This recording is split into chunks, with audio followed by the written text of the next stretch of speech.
Puis le deuxième sujet, alors là on a été un peu surpris ce matin parce qu'on a appris que une centaine de prix Nobel prenaient position contre une campagne que mène Greenpeace, contre les OGM. Greenpeace est opposé aux OGM et notamment à un organisme génétiquement modifié, c'est le riz doré. Alors cette initiative des prix Nobel nous a surpris et nous avons demandé à Gilles Rivière-Eckstein, qui est rédacteur en chef de la revue Agriculture et Environnement, de venir nous voir dans Europe Midi. Bonjour monsieur Rivière-Eckstein. Bonjour. Alors évidemment, ces prix Nobel qui prennent position comme ça, c'est assez rare. D'un mot, le riz doré, c'est quoi exactement, puisqu'il parle spécifiquement de cet OGM-là? C'est un riz qui est enrichi d'un oligo-élément qui permet, en gros, si vous voulez, de pallier à des manques que les gens ont dans le tiers-monde, en particulier pour la cécité. Donc pour la cécité. Voilà, exactement. Voilà, et donc pour ne pas qu'ils deviennent aveugles, tout simplement. Voilà. Alors c'est un riz qui est en progrès depuis presque une quinzaine d'années. Oui. Je dirais c'est presque aujourd'hui déjà un vieux OGM, mais qui n'a jamais vu le jour en raison de campagnes, notamment de celles menées par Greenpeace. Greenpeace s'oppose à cet OGM-là, comme aux OGM en général, mais celui-là, quelles sont les critiques de Greenpeace? Alors, c'est tout simplement que, en fait, on peut tout à fait avoir ces oligo-éléments d'une autre manière. Donc, il faut simplement ne pas avoir ce type de riz-là, mais manger des fruits, des légumes, enfin une nourriture variée, exactement. Et donc, si tout le monde mangeait effectivement correctement comme on mange en Europe, on n'aurait pas besoin de cet OGM. Simplement, dans ces pays-là, malheureusement, les gens n'ont pas accès à notre nourriture, et donc ce riz est fait pour pouvoir apporter un élément que cette population n'ont pas par ailleurs. Et donc, du coup, les prix Nobel se mobilisent?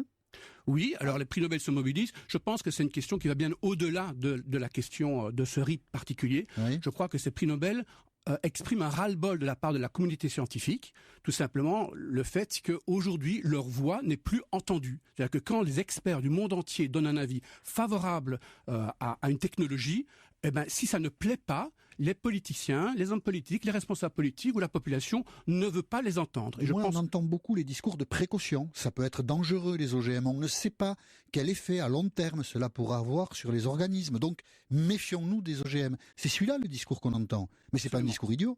Non, tout à fait. S'il reposait sur quelque chose de sérieux. Mais puisqu'on ne sait pas, on a des craintes. Voilà. Ce que disent ces scientifiques, justement, c'est qu'avec les 20 dernières années d'expérience que nous avons, on sait parfaitement ce qu'on fait, on connaît les conséquences. Vraiment ? On a fait des études, toutes les études du monde entier montrent qu'il y a une innocuité totale de la part de ce type d'organisme, une fois qu'ils ont été homologués, qu'on a regardé ce qu'ils peuvent faire, etc. Certains OGM, effectivement, pourraient être dangereux, mais ceux-là ne sont jamais autorisés, bien entendu, puisque nous avons mis en place toute une série d'organismes internationaux pour vérifier que ce qu'on permet de cultiver ne représente aucun danger. Et ces scientifiques, ces prix Nobel, expriment tout simplement la voix de la communauté scientifique qui dit mais arrêtons d'être irrationnels, et ces peurs que nous entendons effectivement, qui sont partagées, sont irrationnelles. Et puis vous savez, Gilles Rivière-Eckstein, on a un peu l'habitude de tous ces débats.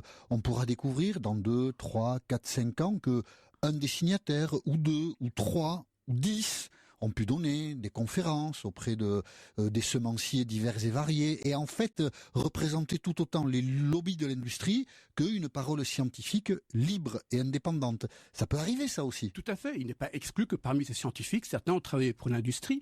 Il est même très probable que certains l'ont fait, parce que dans le monde normal, le vrai monde, il n'y a pas cet cloisonnement entre la science d'un côté et l'application de l'autre.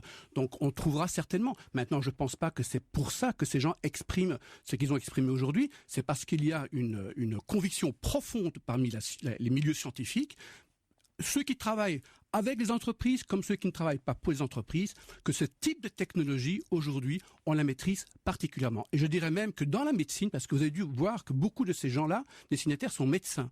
Et dans la médecine de demain va être révolutionnée grâce aux biotechnologies, pas végétales, mais biotechnologies qu'on utilise déjà aujourd'hui ou qu'on sera capable d'utiliser pour la médecine. Beaucoup de ces médecins disent donc, si on autorise ce type de technologie dans la médecine pour l'humain, pourquoi donc devrait-on s'en priver pour l'agriculture? Donc voici un petit peu le raisonnement. Et puis ce ne serait pas la première fois non plus qu'on découvrirait qu'une technologie, des avancées de la science qu'on nous a vendues comme bienfaitrices pour l'humanité se révélerait à terme au contraire préjudiciable. Et puis ça fait des scandales et dans 10 ans, 15 ans, 20 ans après, on découvre les dégâts qu'ont provoqué les technologies dont on nous assurait qu'elles seraient sans danger et uniquement vouées au progrès humain. Ça existait tout ça aussi. Vous avez entièrement raison. Peut-être un peu catégorique dans votre défense des OGM. Vous avez entièrement raison. Simplement, comme vous disiez, au bout de 10 ans, de 20 ans, simplement aujourd'hui ces 10 ans et ces 20 ans sont déjà passés, et on n'a toujours pas trouvé d'effet négatif.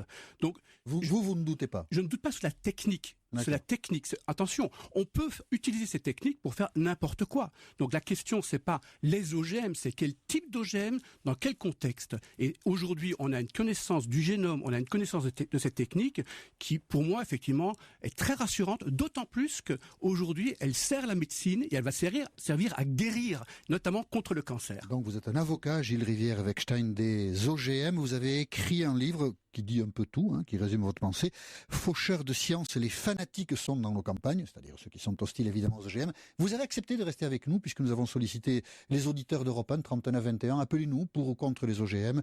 Nous recueillerons vos avis sur l'antenne d'Europe 1 à partir de 13h10. Mais d'abord Jean-Michel, l'appel de 100 prix Nobel en faveur des OGM. Oui, et ça vous fait réagir parce que visiblement tout le monde ne partage pas l'avis des prix Nobel. Après tout, il n'y a pas d'argument d'autorité dans la vie. Gilles Rivière-Eckstein, qui était tout à l'heure avec nous, est également dans le studio pour dialoguer avec vous. Bonjour Anne.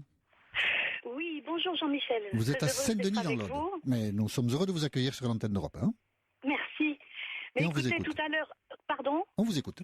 Oui, tout à l'heure, mon sang n'a fait qu'un tour, vraiment, quand j'ai entendu cette nouvelle. Oui. Je suis absolument scandalisée, excusez-moi, je suis vraiment en colère.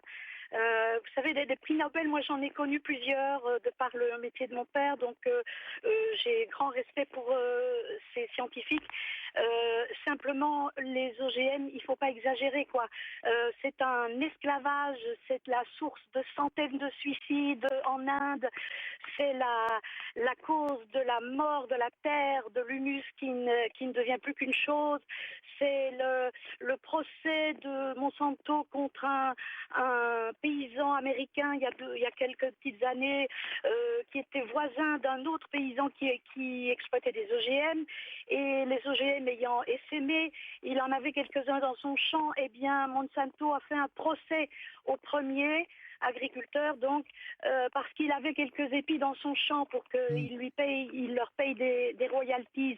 Alors si c'est dans ce monde-là qu'on veut vivre, moi merci beaucoup. Je préfère la nature à la technologie, même si je sais que la technologie nous rend des services et tant mieux, mais jusqu'à un certain point. Moi, je suis un être biologique et pas un être technologique. Je suis pour la vie. Voilà. On vous a entendu, Anne. Restez avec nous. Gilles Rivière-Eckstein vous répond. Oui, mais je pense que c'est parfaitement résumé. En fait, on n'est pas là dans un débat qui est un débat scientifique. On est dans un débat qui est dans un débat de type de société qu'on veut. Donc là, en l'occurrence, ce que cette personne vient d'exprimer, elle a tout à fait, c'est son droit, c'est son plus légitime. C'est qu'elle dit de Monsanto, de la mainmise économique. Oui, non, mais alors attendez une seconde, parce que là, c'est assez marrant, parce que dès qu'on parle de biotechnologie, au bout de 30, il n'y a même pas 30 secondes, tout de suite c'est Monsanto, il y a peut-être des raisons à ça. Ensuite c'est l'Amérique, ensuite c'est le capitalisme, Monsanto. ensuite c'est entreprise qui domine le marché et qui fait plier à ses intérêts économiques beaucoup d'acteurs sur la planète tout entière. Elle domine le marché des OGM tout simplement parce qu'on n'a pas laissé les autres se développer. En France, en France, par exemple, quand une coopérative comme Limagrin a essayé de faire des essais pour avoir ses propres OGM et pas dépend de ceux de Monsanto, les faucheurs volontaires sont venus dans les champs pour les casser, pour les démolir. Donc après, qu'est-ce qu'a fait Limagrin ? Elle a délocalisé, c'est une entreprise française, elle a délocalisé sa recherche aux États-Unis pour essayer de pouvoir être compétitif. Donc si on casse tout ce que font tous les autres, toute la recherche qui est faite par d'autres sur les OGM, il est évident que Monsanto a le monopole. Alors, Monsanto a le monopole d'anciens OGM, de ceux qui sont sur le marché aujourd'hui, mais il y en a plein qui vont arriver et qui sont développés aujourd'hui, pas simplement par Monsanto, mais aussi par des petites entreprises qui vont avoir des techniques aujourd'hui qui vont leur permettre de faire des nouveaux OGM, de nouvelles plantes modifiées, celui avec d'autres techniques, et ce monopole va bien entendu disparaître à partir du moment où on ouvre les vannes. Une petite chose aussi que je voudrais ajouter, c'est qu'à force de donner, d'encadrer les OGM avec une réglementation très stricte, à la fin, ça veut dire que pour faire une plante, ou d'autoriser une plante, on doit dépenser des millions et des millions en recherche, et en sécurisation, si vous voulez, pour l'homologation. Oui. Or, il n'y a que les grandes firmes, les grandes entreprises qui peuvent le faire. Donc, nous avons en France 70 semenciers, donc des gens qui font des nouvelles semences. Elles n'ont pas cette capacité financière. Si on libérait un tout petit peu la réglementation, mais elle-même, elle ferait aussi des OGM et on n'aurait pas ce monopole avec Monsanto. Anne, j'imagine que vous ne serez pas d'accord. On vous écoute, mais je voulais vous donner le mot de la fin. Allô ? Oui, on vous écoute, Anne. Oui, moi, ce que je veux, c'est pas d'OGM du tout. Du tout. Voilà. Et il est en train d'être prouvé que l'agriculture biologique, bien plus au courant que beaucoup d'agriculteurs sur la capacité de la nature à produire en alliant des cultures ensemble, peut produire bien plus que toutes les agricultures intensives qui se font actuellement ou OGM ou autres. Donc il faut plutôt être à l'écoute de ce que la nature a encore à nous apprendre et nous avons désappris depuis des décennies. Voilà ce qui me révolte. On a compris votre pensée, votre philosophie, je dirais, Anne, et je vous remercie de l'avoir exprimée sur Europe 1. Je vous souhaite une bonne journée. Merci à vous. De même. Au revoir. Au revoir. Bonjour Olivier. Bonjour. Vous êtes à Saint-Bonnet-le-Coureau, dans la Loire. Voilà, moi je suis en agriculture biologique depuis 7 ans. D'accord. 7 ans. Je vais exactement dans le sens de cette dame qui vient de parler. Oui. Parce que je me pose une question en même temps que j'ai envie de poser une question aux chercheurs ou à celui qui les représente. Oui. Dans quel but fabriquer des OGM ? Dans quel but ? À part un but mercantile. La dame l'a dit et je vous le confirme, il y a tellement de choses qui ne sont même pas étudiées, même pas exploitées. Ne serait-ce que les méthodes Déméter, biodynamiques, où on fait des choses formidables. C'est-à-dire les techniques naturelles. Les plus naturelles possibles. Voilà, il faut revenir à du bon sens. On peut, dans quel but ? Si c'est pour nourrir la planète, et on n'en a pas besoin des OGM, absolument pas. Parce que la seule chose, ce qu'il faut, c'est laisser les agriculteurs, là où ils se trouvent dans des pays bien défavorisés, à utiliser leurs propres ressources personnelles sur leur terrain. Mais dans quel but vous voulez faire des OGM ? Dans quel but ? Alors Gilles Rivière-Weckstein vous répond. Dans quel but ? Écoutez, ça fait une centaine d'années qu'on procède à la sélection variétale, ça veut dire qu'on améliore les semences pour leur donner des nouvelles caractéristiques. C'est d'ailleurs le cas également en agriculture biologique, parce que par exemple le blé aujourd'hui que les agriculteurs utilisent en agriculture biologique n'est pas un blé naturel. C'est un blé qui a été modifié lui aussi. C'est un blé qui a été modifié par l'INRA avec des méthodes qui étaient à l'époque des méthodes avant-gardistes. C'est pas du tout un blé que la nature a produit. Donc la sélection variétale, c'est-à-dire augmenter et perfectionner les semences pour leur donner des caractéristiques nouvelles dont on a besoin, ça c'est quelque chose qu'on fait depuis une centaine d'années. Maintenant, il s'avère que depuis une dizaine d'années, on peut faire à peu près la même chose, mais avec un peu plus de précision, parce qu'on connaît un peu plus le génome. C'est comme avec la médecine.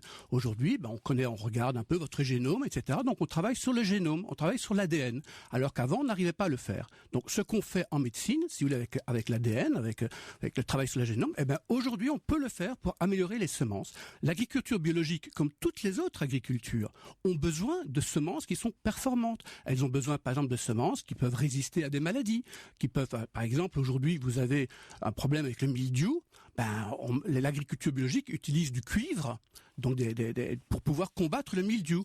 On peut développer soit des pommes ou des pommes de terre qui sont résistantes à la tavelure, au mildiou ou à la tavelure, et donc éviter d'utiliser ce genre de produit. Donc après, c'est dire que la nature va tout nous donner.